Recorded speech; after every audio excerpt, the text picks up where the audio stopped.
My name is Kristen Hood, and I am the Executive Director for Research Engagement here at NephCure Kidney International.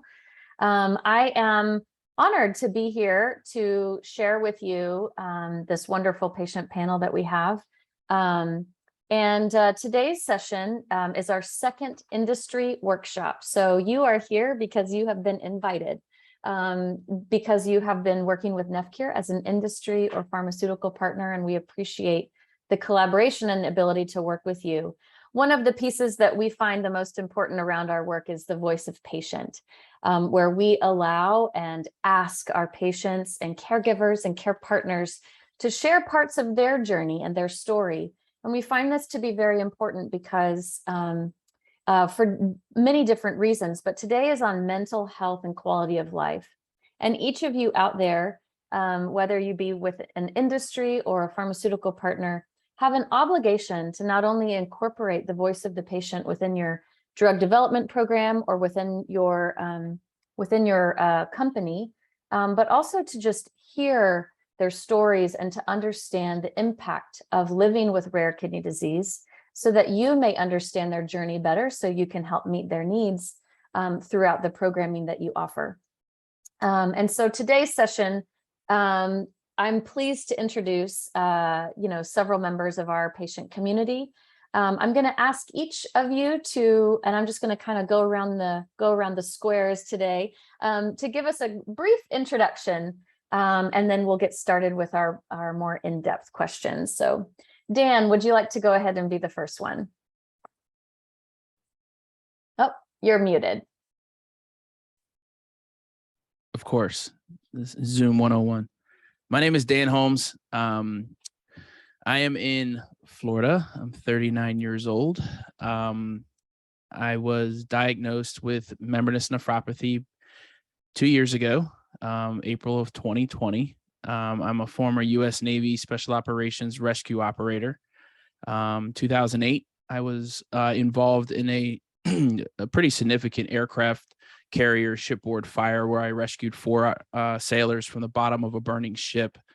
That's relevant because in 2012, I was diagnosed with PTSD from that same fire. And then in 2020, kidney biopsy came back positive for membranous nephropathy, had some particles from the shipboard firefighting suppression system that were stuck in my kidneys. So it's been a little journey for me, but we're here and we're staying positive. So I appreciate you guys having me. Thanks, Dan. Christina, would you like to go next?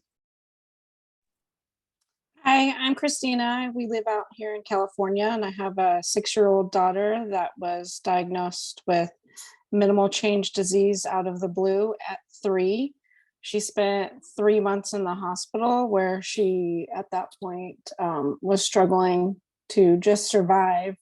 And we spent a good year after that just getting her nephrotic syndrome under control. Thanks, Christina. Jen. Hi, I'm Jen. I live in Minnesota. I was diagnosed initially with minimal change disease in 2005, then eventually FSGS. I have had a kidney transplant, but my disease recurred within a couple of days. I'm on nocturnal hemodialysis at home right now, but I have done all the dialysis. What did I say? I've been on it now for 6.5 years waiting for my second kidney, so fingers crossed. Thanks, Jen. Rosie, would you like to go next? Sure. Hi, I'm Rosie Love.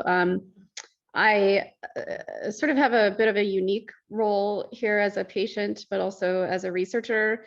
And when I was diagnosed with kidney disease in 2014, I was actually working on an end-stage renal disease project for Shire. And I sort of got a glimpse into, what potentially I was about to face in terms of taking prednisone. I was diagnosed with aggressive crescentic IgA nephropathy. I was spilling almost 5 grams of proteinuria. And this was not I had the hematuria, the blood in the urine. I had the high cholesterol and was told, for years, oh, you're fine, just lay off the pizza and beer. And I finally had a clinician that took my high cholesterol seriously, and then was sort of like, there's something else going on there. So I, went to get it evaluated and was diagnosed with biopsy in 2014. But my professional life brings me here as well. I work and I'm an expert in patient-focused drug development, patient engagement, patient-centered outcomes research, patient-reported outcome measure development. So all of these things are important to patients and their future therapies and quality of life. So I really feel like the voice of the patient is 100% at the core of my mission, whether I have my patient hat on or my researcher hat on. So that's why I try to come do these things. Thanks, Rosie. We appreciate you being here. And I'm going to pass it over to Brett. Brett, would you like to introduce yourself?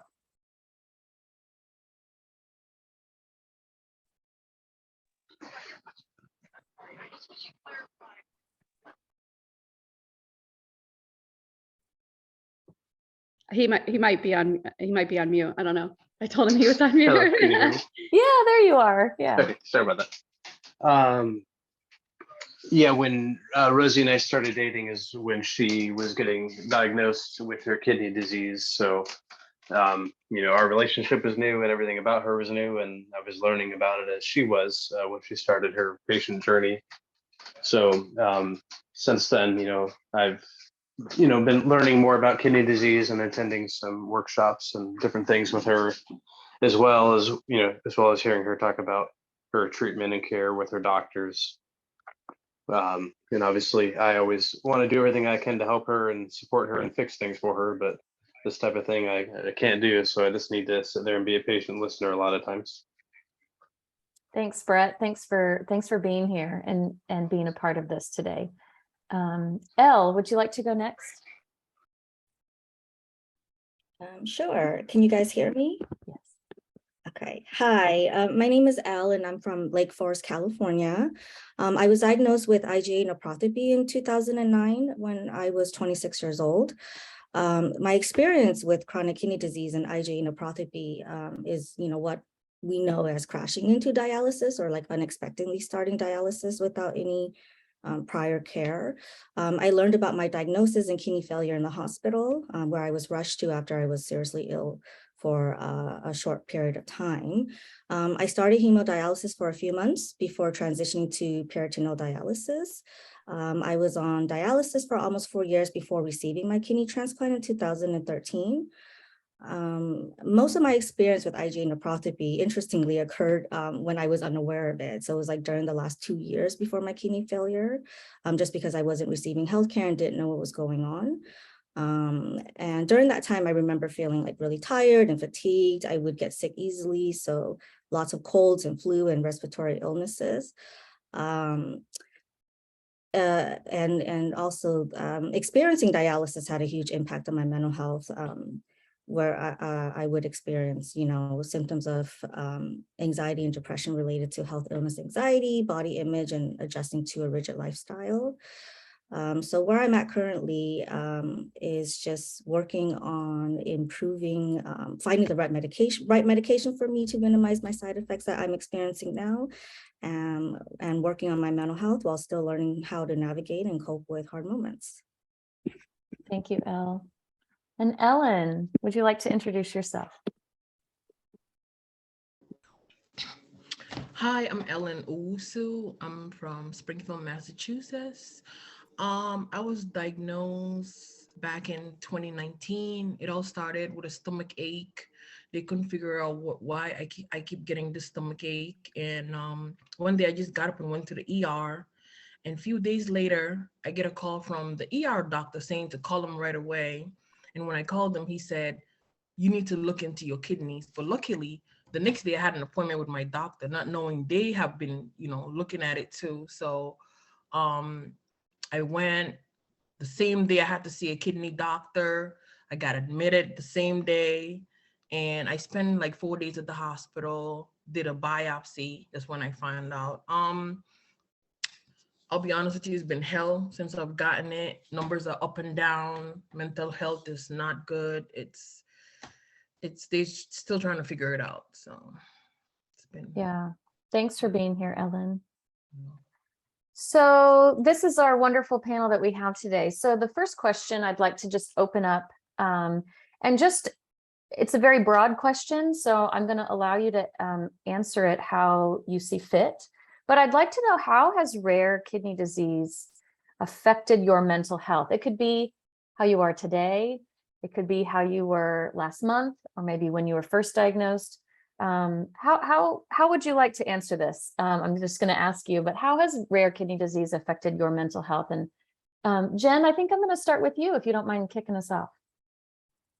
No, that's no problem. I think throughout this journey, I've gone through several different stages. When I was first diagnosed, it was kind of just, maybe denial a little bit. I'm like, oh, this isn't that big of a deal. There wasn't a lot of information, so I was probably really frustrated about the lack of awareness that was out there and the lack of my ability to find information. That's changed quite a bit now, obviously, as time goes on. I still struggle with body issues from prednisone. I mean, I still see that chubby chipmunk cheek person, even though it's been years since I've been on prednisone. When I started dialysis, I struggled with having a catheter that was changing my body in ways that I was not comfortable with. When I had my transplant, I was like, I thought everything was going to be great. I didn't even entertain the possibility that my disease was going to come back. I don't know why I didn't entertain it. Maybe another little bit of denial. But once it came back, it was just, man, it knocked the wind out of my sails in a big way. I was unable to talk to people. I kind of just shut down. I wanted to be alone. I didn't want to have to explain it to everybody all the time. My husband ran a lot of interference after my transplant for me, thankfully. And then I was just really, really ill for a couple of years, the sickest I've ever been, 2 years after my transplant. But one thing I do have is quite a bit of resilience and grit. I do pick myself up a million times, I feel like. I feel like now, even if I've been on dialysis for 6.5 years, I'm a 100% PRA. It's going to be real hard for me to get a kidney, and I'm well aware of that. But I'm probably in the best place mentally. I did a lot of therapy. I take anxiety medication because I have a lot of sleep issues. I exercise every day now. That's the one good thing that COVID did, I guess, was create an exercise routine for me that I do notice how much it has helped my mental health. Now, understand, obviously, I realize I'm in a good spot because I'm physically capable of exercising. When I wasn't, when I was so sick, I don't know what could have helped me at that time. I guess just time and allowing myself to feel all of the feelings. I didn't feel like I needed to put on a happy face for anybody because it wasn't genuine. So that was helpful. But I feel like I'm in a fairly good spot right now. Thank you. Yeah, thanks for that. I do think it is kind of a cyclical thing. There's different phases, and they sometimes pop back up and remit and relapse. So anyways, that's great. Anybody else? I mean, I can go ahead and share a little bit. So mental health has been a struggle since I got out of the military for me. But it's been a progressive thing. And then once I got diagnosed with MN in 2020, in the middle of COVID, in the height of COVID, not knowing what's going on, can't have your family with you, you really just feel like the world's against you. My biggest outlet, I guess you can say, has been community outreach, reaching out to other people who have rare kidney disease, talking about it. I'm a huge advocate for the more you share your vulnerabilities, the less vulnerable you become. So, just getting out there, having a voice, talking about it. But it's a struggle. It's a roller coaster for sure. When things are good, you don't know how long they're going to be good for. So that's always in the back of your mind about like, okay, well, I'm in a partial remission, but last time it only lasted for 2 months, and then it was real bad after that. So like, I feel like I'm always gearing up for that next real bad event. so, that plays a toll on you. For me, trying to be a supportive father, I coach high school football. So I got a team of like 60 kids that I, take on. So, just trying to be positive, trying to keep things going one foot in front of the other. But it is a struggle, and then you got the deck stacked against you with the side effects of medication and insomnia and not able to sleep, and then depression, and all these different things start to just pile on top of each other, and it can really be a spiral, a negative spiral, unless you can find some kind of an outlet to, like Jen said, get some exercise, get outside, go do something, find a hobby. So that's kind of been the mental struggle for me. I've seeked out professional therapeutic help. So I've been ongoing with that, which has been helpful. But even then, it's hard because the therapists, I feel like, don't really understand. They don't really know. Coming from somebody who's where I suffer from PTSD as well, and it's military related, and they don't understand that aspect of the things. And then you got a rare kidney disease that people don't really understand either. And it can be frustrating to tell your story over and over and over. But I feel like every time that I tell my story, I see a spark in somebody, and that's all that matters to me. So Yeah, that's kind of my mental health thing. Thanks, Dan. Rosie, did you have something you'd like to share? Yeah, I think just sort of echoing everything that Jen and Dan have both said in terms of, the significant struggle, the daily struggle, the fear of recurrence, fear of progression. All of those things were certainly a huge part of my life when I was first diagnosed. It consumed a lot of my thoughts. And so I eventually realized I have this pattern of, obsessive and intrusive thoughts, and fear and worry about, everything. And I finally, I started with a therapist in the beginning because I knew it was going to be hard. I was like, I need to go talk to somebody, and we just didn't mesh well. And eventually I've now found somebody that works really well with me. A type of therapy, acceptance and commitment-based therapy, is really good for me. It just allows me to, recognize, hey, like, I am the person that I am, and these things happen to me and they suck and it's terrible. But the person that I used to be, the long distance runner and the athlete and all of those things that are now different, I can still get back to some things, but I'm never going to be that person again. And so I can accept that and commit to behavior changes, or I can just, sort of let it really impact me. And, as my husband said earlier, we started dating when I had moon face so bad, like it was painful, and mood swings and just all of these horrible things. And I actually put it in our wedding vows. I said, if you can stick with me through moon face, then you're definitely like the person that, is meant to be. You're a great person. And, but the other part that I really have a lot of regret over, and, just significant impact in my life, is that prednisone potentially, accelerated other conditions that I have. So I have hypermobile Ehlers-Danlos loss, and I've now developed hyperadrenergic POTS. And so these are two very debilitating conditions that don't have a lot of knowledge around them, no treatments, no therapies. And even the best known ones for hyperadrenergic POTS, increasing fluid and increasing sodium intake, that's contraindicated for me because I have, chronic kidney disease. So it's a struggle. I have vestibular migraines and topiramate, I have to be careful about the impact on your kidneys. And so it changed my life in that aspect. It made managing my comorbidities just so much more complex, and explaining that to everybody. I always have to be my own advocate. I always have to say, no, I can't do that because I have kidney disease. Remember, because I'm in remission now. So I think people forget that, I'm still trying to protect myself from future progression or further injury.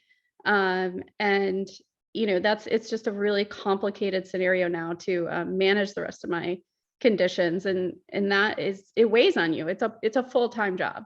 It's a full-time job to always be making sure that everything lines up and that you're okay. And And so, you know, I'm really glad that I found a form of therapy that works for me, but I know that it doesn't always work for everybody. Yeah, you're absolutely right. And before we move on to the next person, just by a show of hands, how many of you has your doctor brought up or asked you about therapy, or if you were or referred you to a therapist?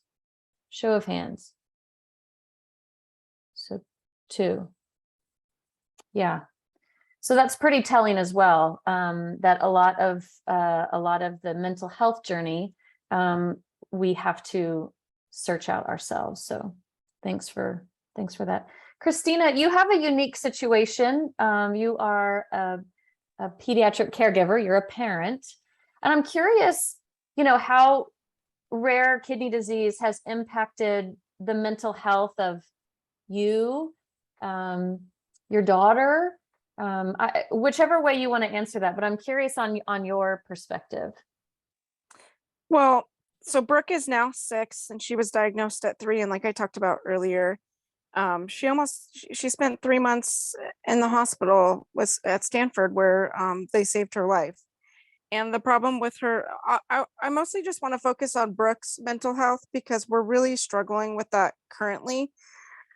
Being that she was 3 in the hospital, it was very traumatic for her. She basically had a mental psychotic break during those 3 months where they came in, evaluated her, and actually put her on some antipsychotics called risperidol, and which is not a minor drug to be put on, but at her age, it's, I guess, and her current age, to me, it's just funny that SSIs are not something that are prescribed to somebody at this age. And I'm curious, we're learning, but I'm curious to know when that's going to be an option for her. And so currently, you guys met her at the conference, and we see how sweet Brooke is and how loving and kind she is, but she's dealing with major anxiety to the point where this week, when we're kind of like in a calm state in her remission, she's in remission, so things are calm for her, but anything can trigger her. A kid could talk about something scary that's in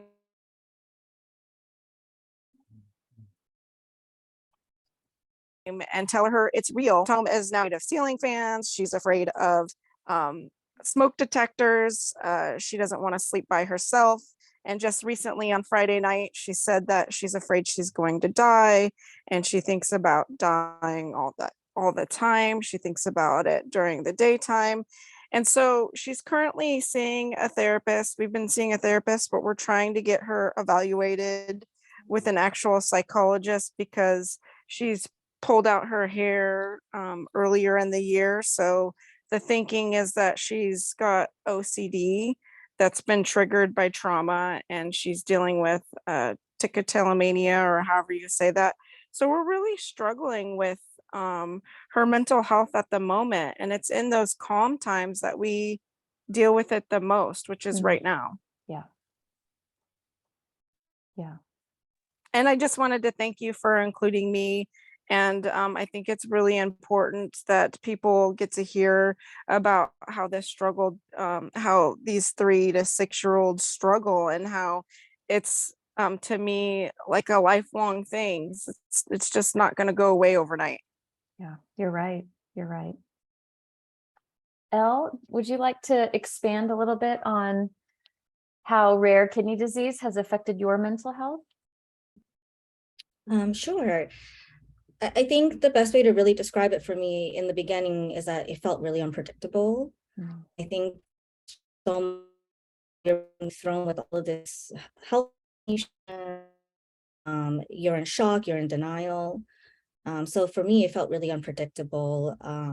And as time went on, having to go through new medications, the side effects, while dealing with other physical symptoms of kidney disease. So feeling tired, poor appetite, losing weight, gaining weight, depending on the medication you're on, like prednisone.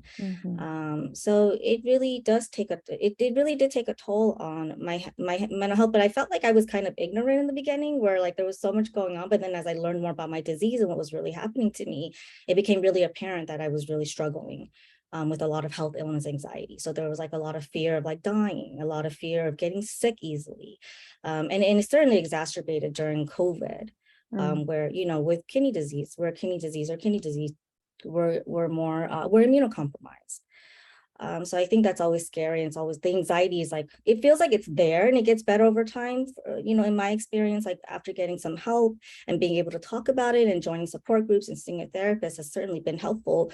But there's always that underlying anxiety and depression that's in the background. And it just depends on what's happening. But I can say that over time, as I become more educated and more involved in my care and more aware, that it's been a little easier to cope. And it's still moment to moment. Like you just never really know if you're gonna have a good or bad day. And it's just about coping and trying to figure those out. But it's never like, and also I just want to add, one misconception I'd had was like, oh, after transplant, my life's going to be great. I'm not going to have to worry about any of the stuff that I was worried about. But, I was very wrong in that, because you're still dealing with side effects. You're still dealing with the PTSD of dealing with a traumatic health experience. So, it doesn't go away after transplant. Yeah, absolutely. And I think Jen mentioned that as well. There's definitely, the journey continues even afterwards. So Ellen, in your introduction, you had mentioned that this roller coaster, right, that you've been on since you were diagnosed. Can you share a little bit about your journey and how your mental health has been affected? Well, when I got it in 2019, my doctor 1 minute tells me he's treating a couple of people, then he tells me he's not. So I had to do a lot of research on my own. So when I came out of the hospital and my numbers were going up, I was like, oh, I'm good now. But then I went again for another appointment, blood test. Numbers went down. I started getting depressed. Around me, I don't know anybody that has it to talk to. So I would say this panel has helped a lot because I got to learn more from it. But again, Oh,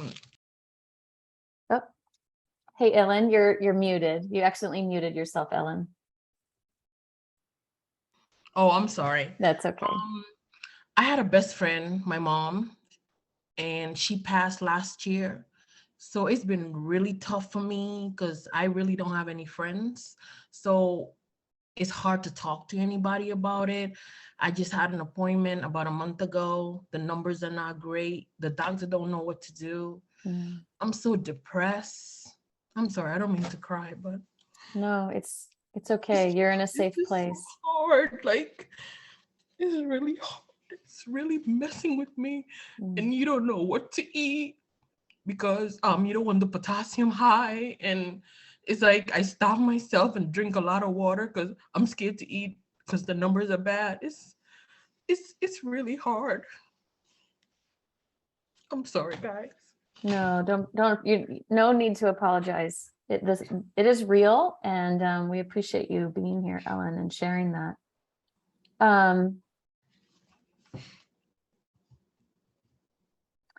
Brett, as a care partner to Rosie, how do you deal with mental health for yourself, or how do you support Rosie in her journey? Yeah, I think that's, obviously been the hard part for, myself learning and adapting is, I mentioned I heard someone say how, each day they wake up, they don't know how they're going to feel because they're going through the disease. And myself as a partner and care provider, I don't know how my wife is going to feel every day. So she has good days and bad days. So I'm not always knowing what to expect. And say mentally, she has a rough day the day before, and I don't know when she's going to recover for the next day or the day after. So when she is feeling good, I'm not always prepared for her to be feeling good, and I'm still, mentally in the state thinking that she's not feeling well, and to give her space. And not pressure her to, get up and do things if she doesn't have the energy level. So it's a lot of internal analysis and adjustment for me to understand what she's going through by how she's acting or what she's saying to see how she is feeling that day. Mm-hmm. And then Yeah. still, worry about myself and my day to day as well and how we work together through everything. Absolutely. And I think working together is a big key to that. Thanks for sharing. I'd like to ask you, many times especially if you're familiar with patient-focused drug development, which is obviously Rosie had mentioned, that's some of her professional expertise. At NephCure, we're often asked to, host panels like this or engage with patients around what their thoughts are, what your hopes are for future treatments, how does a treatment make you feel, that sort of thing. So lots of different questions around drug development. And one of the resounding concepts that is always thrown in there is quality of life, particularly health-related quality of life. And I'm just curious, what does this concept mean to you? Quality of life, what does that mean to you? And maybe what parts of your life impact what you think of quality of life? Dan, I saw you nodding your head. Do you want to go first? So quality of life to me has changed over the years. What that means to me has changed. When I was a younger guy, young spring chicken, I used to think quality of life was, having a family and going outside and having fun, riding bikes or something like that, right? Staying active was for me was a quality of life thing. And it really changed. When I got diagnosed, it took a little while for me to understand that this is a journey and it's not a sprint and that there is no quick fix.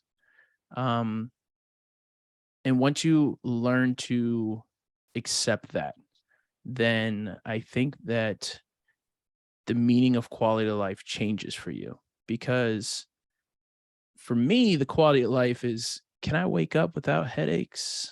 Can I wake up and not retain a whole bunch of water? Stepping on the scale and noticing that I haven't gained 10 pounds of water weight is huge for me, right? That's huge. That's like winning the lottery. I'm like, oh, that's amazing. That's quality of life for me now, right? Can I take a medication that does what it's supposed to do without giving me a whole bunch of negative side effects? That's quality of life. Quick, for instance, Friday night, we have a game, right? We're Friday Night Lights, high school football. And Friday morning, I wake up, I have severe gout attack in my right foot. And I don't know what to do. It hurts. I haven't had gout in over a year. And, I'm like, I'm at wit's end. I can't walk. I'm in a walker. The day before, I was just at football practice. I was running around. I was active, and here I am. I'm in my walker. I'm walking up and down the steps with a cane. I can't move. I can't put any pressure on my foot. And I have a game that evening at 7:00 is kickoff. So I'm scrambling around. I'm calling my medical team, help me out. I need something. Luckily, I had just done labs 2 days prior. So they were able to give me a medication that is not so helpful for the kidneys. It's not really recommended for people who have kidney disease, but I needed to be able to walk. And I'm not a fan of steroids at all. Prednisone can stay in the cabinet wherever it belongs and not enter my household. So the doctor said, look, your EGFR is good to go. We're going to give you this medicine. You take 3 pills, take 2 pills as soon as you get it. An hour later, take another pill. 4 hours from there, the gout should be gone. And I'm like, okay, but what's the side effects, right? Like, my eye's going to bleed? Am I, my tongue going to swell up? Like, what's the side effects? And long and behold, I took the medication at 1:00, 5:00 on the dot.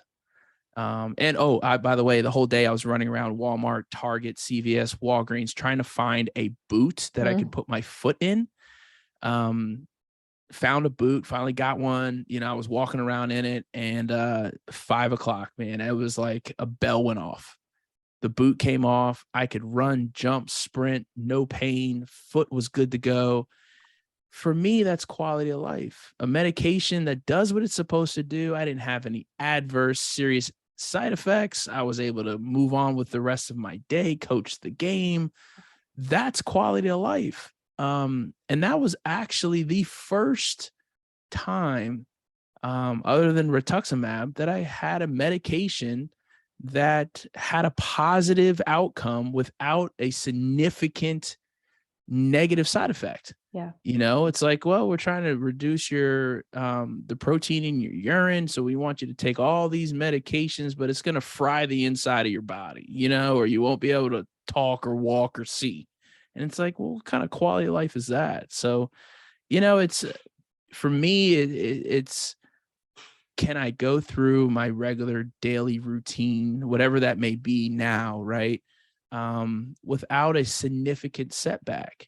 You know, can I lay in bed on the days that I'm really tired and I just don't feel like doing much of anything? Can I lay in bed and turn the lights on and watch TV? Because sometimes you get the migraines where you got to turn all the lights off and I got a little mask I got to put over my face. I don't see any light, right? That's quality of life, is being able to just be and exist and smile and have a good day and go to bed at night and say, you know what, today was a good day. We'll see what tomorrow brings. Yeah, those daily activities, it's a big piece of it. Elle, what does quality of life mean to you, and what part of your life impacts how you look at quality of life? Yeah, you know, quality of life, for me, I can really relate to what Dan says. Like it has changed for me over the years. I think most importantly, what quality of life for me is like not being taught, not relying on a machine to live, not having to worry about, you know, my health declining or getting worse. So having stable health is important to me. And that's a measure of my quality of life, because that allows me to live my life, do things that I want to do without being restricted. I'm sorry, what was the second part of the question? Just the parts of your life that may impact how you look at quality of life. Yeah, so my mental health has a huge impact at how I look at quality of life. When I'm experiencing symptoms of anxiety where I'm having a lot of negative thoughts or I'm having a lot of catastrophizing thoughts, it can really affect how I feel. So mental health is a big aspect of impact of quality of life as well. Yeah.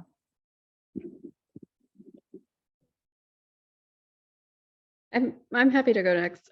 So, you know, the thinking about this and the aspect of quality of life and how that has changed or transformed over time, I'm probably slightly different than some other patients because of where I was when I was getting diagnosed. And so, you know, having that ability to talk to patients living with ESRD while I was getting diagnosed certainly changed, I think, some of my preferences or some of the outlooks that I had. And you know, it was sort of like, I know the future, I know what I'm looking towards. So I need to do anything I can to stop that. And, you know, ideally I have a lot of regret, right? Like, you know, I do have a lot of regret, but ideally it would be nice to go back to my life the way it was before. But I know that that's not possible. I can't turn back, you know, all the damage that's been done, what prednisone did to my body. And, you know, I had a lot of pain and, you know, sort of like sadness, a lot of sadness with the fact that that just won't be me anymore. But this, you know, the quality of life, it's very interesting for me because I know I have an aggressive, you know, form of IgA nephropathy. It varies across all different patients. What you may need to do varies across, you know, all the patients. But my form is very aggressive, and I was told I would be in renal failure within 2 years if it wasn't caught. So I wanted to do everything I could, you know, to go for it. So my risk, you know, my risk of side effects, my risk taking for whatever else in terms of the medication is probably higher. You know, I'm probably more tolerant of that than what other patients would be who don't necessarily have the aggressive form. And so I knew that. I knew all this in my decision making at the time. But to actually do it was very different. It was sort of like, yes, just give me everything. And then now afterwards, I sort of regret it sometimes. But I do know that that was the only option that I had. You know, prednisone was the only option that I had to stop and get the outcomes that I got. And I have now come to, you know, start to accept that more and be okay with that. But I think for me too, like prednisone is not, you know, yeah, it sucks. Like it's one of the worst drugs out there. And recently I had a little scare where, you know, my doctor was like, your numbers look really awful. Like we think you're gonna have to have another biopsy. We're talking prednisone again. And, you know, it's put me into that spiral of like, oh, here we go again, all of this stuff. But I would do it again. I would do it again because I know that it worked, it was successful. And even though I had all these impacts and side effects and all of those terrible things, I know what the future is and I know what the other side is. Have I experienced it? No, but it sounds really, really, really bad. And that's even worse. And so because was very clear on that, it made my decision making, I think, a little bit easier. And then now when I think about my quality of life and what the things I want to avoid and the things I want, it makes it a little bit easier for me. Yeah. I think Christine, I'll go yeah. next. Oh, Ellen, go ahead. I needed to get that cry out. Thank you. Mm. It's been hard, but the quality of life for me, I would say, is not getting the headaches. Getting up in the morning, just like everyone said, getting up in the morning, feeling good about yourself, being able to go to work, just hoping that, you know, when you do a blood work, the numbers are great, or find a medication. But again, when you get diagnosed with any disease, your quality of life just right there changes for you. So I guess just staying positive and, you know, being able to do not what you used to do, but being able to do something without being in pain. I would say it's because not every, you know, some diagnoses are worse and some are not so bad. So just having that middle ground where you're okay, you can do some things. And I think and just, you know, staying positive and praying. I think that's the best you can do for yourself, you know. Yeah. You mentioned some really good things there, Ellen. Jen, what about you? You've been on dialysis now, I guess, for 6 years post-transplant. And you do it at home. This is obviously in your personal space. What does quality of life mean to you? And what impacts how you perceive quality of life? So, I mean, having a big dialysis machine in your bedroom is not sexy. It's just there. However, I've dialyzed in a center before, and I just will never go back there. It stopped me from living. I was just in a fog for those 6 months, I feel. So having it at home and being able to do pretty much almost anything. I can eat pretty much whatever I want. I don't have all that many restrictions. I exercise quite vigorously. I'm not working right now. I went on disability after my transplant and I just never have gone back to work. Part of me is scared to try because I have disability insurance that's covering it, but that's a whole other side issue. I know I'll eventually go back to work when I get another transplant again. I'm nervous about another transplant because this is the longest period of stability in my health that I've had since I was diagnosed. And that's probably why I feel like I'm in a good mental place right now. But, you know, like if all of a sudden my pressures on my fistula start to rise and I have to have another fistulagram, it all feels like it spirals, just like you guys have all talked about that spiral. I'd love to have a healthy sex life with my husband. That's something that has been a struggle for me because of all of the things. It's medication, it's dialysis, it's maybe some form of undiagnosed PTSD. It's kind of all those things. And we don't talk about that stuff, but it's there. And it's, you know, as my daughter gets older and I see her getting ready to leave the nest a little bit, I'm getting a preview of that. I'm like, what does my life look like? It means not having our family's life completely circling around my health, where, you know, we're just kind of living now, being able to travel. Granted, travel with dialysis is awful, but still being able to have that opportunity to do it, you know. So those are the things that I look for right now, where I know that my mental health is good. And also being able, for me, when things feel out of control, is to find something that I can control. I'm a control freak, I'm type A, and that is immensely helpful for me. I mean, I'm the person who's going to call their doctor a million times. I want answers. Participating in all of these panels, clinical trials, you name it, I am involved. And once I found where I wanted to focus my efforts in the kitty community, it has been immensely helpful for me. Yeah, to engage in a way that is helpful, not only for you, but also what you've done for the community as well. Yeah. So yeah, absolutely. Christina, Jen mentioned something that I'm curious if it resonated with you as a patient parent, that concept of, you know, life as a family, and how does quality of life fit into that, you know, the actions of a family, and you know, what does that mean to you, quality of life? And does your daughter's health, does it circumvent all of those aspects? How do y'all deal with that as a family?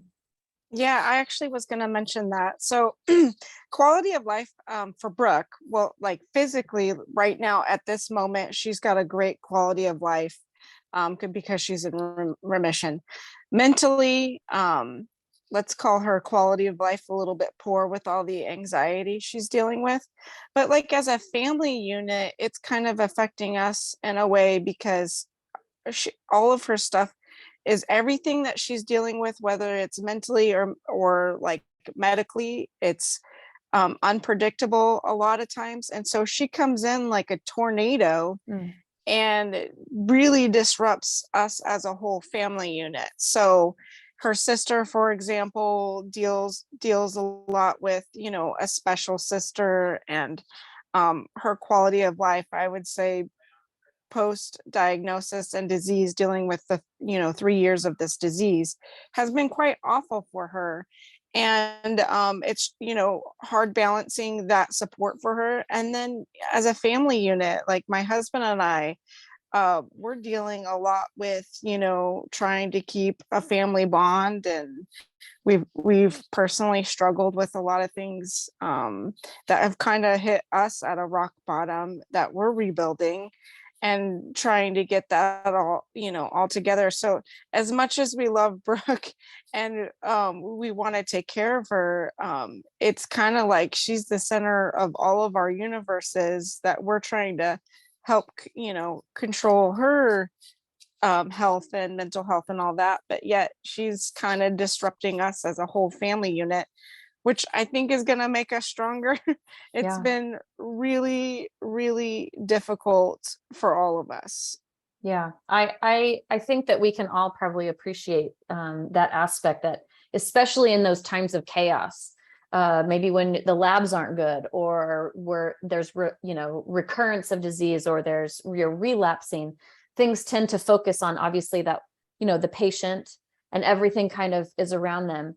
It is important to remember the entire family unit, or who is in your personal, you know, space. So as a patient parent myself, a lot of what you have said today has resonated with me. I have to say that, you know, as far as quality of life, a lot of times people will ask me, how do you cope with, you know, the like the never ending health, maybe the doctor's appointments, and the, you know, those things that pop up in Logan's health.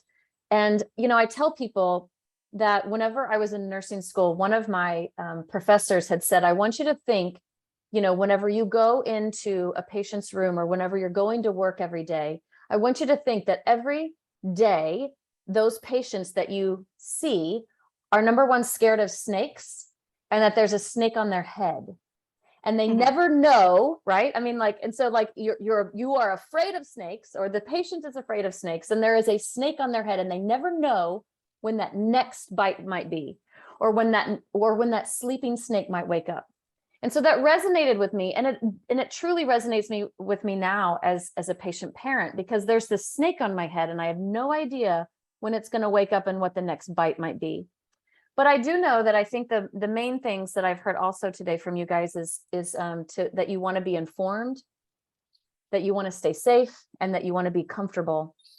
And hopefully that by alleviating some of the fears through those objectives can also impact your quality of life in a more positive way too. There have been some questions in our chat, and I do appreciate that. There's one question, if someone would like to, what do you see as gaps in mental health resources? So if there was a resource, first of all, by a show of hands, has any of your doctors or caregivers been given a mental health resource, like by a physician or one of the, Christina, you've been given a resource?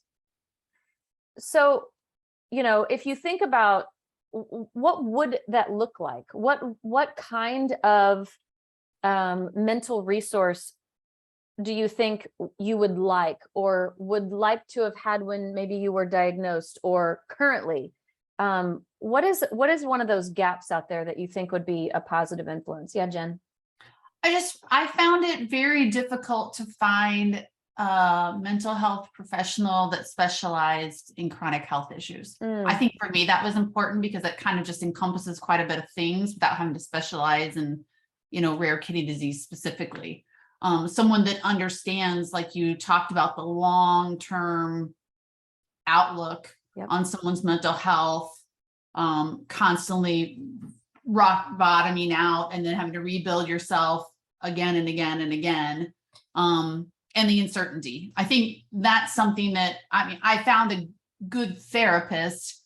It ended up kind of just turning into a vent session for me, though. I didn't feel like I was actively working on anything. I would just go every couple of weeks and bleh, everything that I was feeling, and never working on the tools to kind of help me cope with it better. So I guess I'd like to see that more. At least in my area, it was very hard, and especially since COVID, nearly impossible to find mental health professionals. It's true. Just a real problem here. It's probably that way everywhere, but I know specifically in my area, that's been a struggle. Yeah. Ellen, is there something that you think would be helpful as far as a mental health resource? Do you think that there's something particular that would help you? Oh yeah, just like Jen said, because when you get diagnosed, you don't, like from FSGS, not a lot of people knows about it. So when you hear it, you're like, you know, you're scared, you don't know what to expect. So it'd be nice to have like a therapist or like somebody professional that can at least lead you or tell you something to just, you know, help you relax, because all that thinking, all that stress can raise your blood pressure, can raise all the numbers when you go for blood work. So yeah, so you do need something. If that would be great. Yeah, some self-care, you know, ideas that you can care for yourself, learn how to adapt and care for yourself while you go through these times. You're absolutely right. Christina, what works best for your daughter as far as self-care when you notice that chaos starting to rise? What works best for her? So what we've been doing right now over the summer, we were given a referral for psychiatry from Brooks' doctor. The problem, like we've just been talking about, is getting in. So we've just been on a wait list for that. And the other problem is we live in a small town where we have to travel just to get her kidney, anything actually. So we're in an area where there's not a lot of support for her. But what we have found is a therapist that specializes in EMDR. It has to do with rapid eye movement. And it's therapy that pushes her through all of the hard topics that she doesn't want to talk about. And you would think at 6 that it's a little too early, but it's not. Brooke has been able to, so what we're doing right now is we're writing a book of her story. And the problem that happens when you talk about your story is all you do is include the bad. So what we're doing in the book is, here's something bad that's happened, but this, look at this good thing. Look, see, you made it through, you could do it, you're strong, you're the boss, you're empowered. So we're balancing her story, but also adding empowering moments. And so this book that we have, I need to make a copy of it because it's so powerful to her right now. And when we go to a blood draw or anything that's difficult, we bring it out, and just like 2 of the pages that pertain to her particular story at the moment. And the hopes is going to be adding to this book and making new books. And there are things that I can help her make at home. You know, we're being trained to help her with that. So that's what's going on with her right now. That's a great idea about writing your story, but also don't forget those positive impacts, those positive points that have happened in your journey that have empowered you, or maybe those that you love. Jen, you have something to say? Well, I mean, kind of like what she talked about the book. I used to have a blog when I first was diagnosed. I had a kidney blog where I would go, you know, and I did it for probably 7 or 8 years. Through up until my like the year after my transplant, and I printed them out like in book form. And it's interesting, and sometimes shows me how far I've come when I look back at all of those struggles, and kind of like I said, every time you've picked yourself back up and rebuilt your new life again after some health crisis, has been probably very helpful. I think when I really started struggling again was when I wasn't doing that blog anymore. Or journaling, whatever it is. It doesn't have to be a blog, but that was just the medium that I chose at the time. Yeah. I think for me, I want to hear from other patients. And so I think one of the frustrations that I have is that, where do you go for that reliable source and information? Facebook groups are not the greatest. There's a lot of misinformation in there, and lately during COVID, disinformation, and it's been really scary and frustrating. But listening to the people here, on this panel, it's like we could all have our own support group, and that would be great. But the industry hasn't collected our data. They haven't put it together, put it into a form so that we have something that we can go to, and we can say, hey, this works for us, and it's been sort of validated, and it's reliable information, and it's trustworthy, and so that gives us a little more security. The other part is that it has to be accessible, and I wrote this, I think, in the chat. Information, it can't be put out there in high level scientific form. It's got to be accessible. So when you talk to patients and you put that all together, and it's in our words, we're using the same terminology, we're saying these things, it's trusting. We can trust that that's good information, that's a good place to go, and it's going to get us farther than here's a little pamphlet on talking to your doctor, or talking to a psychologist and that kind of stuff. That doesn't work for me. What works for me is what other people have been through. And how can I learn from that experience, and does that align with my current clinical profile, and is that going to be great? And so, like, I one more thing, I know a lot of people said that they had a lot of issues connecting with providers, and the resource that I've found works great for me is that I love talking on video. I just need somebody to talk to. So I actually use Sondermind, which is one of those online or sort of virtual mental health providers. And so it's been great for me. It's worked into my lifestyle. I don't even have to shower. I get out of bed.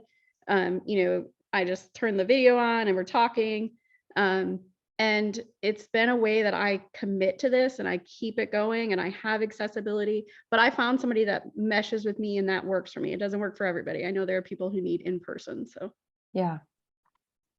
Well, I want to just take this moment and just say thank you to everyone that is here today. Jen, Christina, Rosie, Brett, Ellen, Elle, and Dan. They had to drop off for other appointments. But Rosie, I appreciate what you wrote in the one of the questions, one of the answers that you wrote to one of the questions is that, you know, that you can be healthy and happy with your new identity. And maybe that is a constant changing aspect of your life, depending on where you are and what you're going through. And there are so many aspects of life that can impact what that new identity may look like or may be. But I do hope that that everyone has a wonderful day. Thank you for being here. Your journey and your story really is valuable, and we appreciate you being here. NephCure does have some resources. If any of you or anyone in our audience would like more information around the resources that NephCure has around mental health and support and connection to other patients, because like Rosie and others have said, connecting with other patients and other people who understand, it can be very impactful in a positive way. So thanks so much, everyone. I want to send Ellen a big hug. I know. Virtual hug. I know. I know. Ellen, you are Thank you. loved. Thank you. I want to Yes. thank all of you actual patients for letting me come in and see how you guys are, because we're at the beginning of this. I just feel hopeful at how powerful you all are. You know what though, Thank Christina, you. you are a strong mother, and you are caring for a child who obviously has some impact in her mental health. And so don't forget to take care of yourself too. Okay. Good Oh, job, no, Mom. no Good worries. job. No worries. I'm in therapy myself. I won't be giving that up anytime soon. Yeah. You're And doing a Brett, good thanks. job. That's Good right. job. Yeah. Yeah. And Brett, thank you. Thanks so much for being here too. We appreciate your yeah. input and the support that you give to your care partner, Rosie. So No problem. My well wishes to everybody, you guys that go through this. thanks, everyone. Have a great day.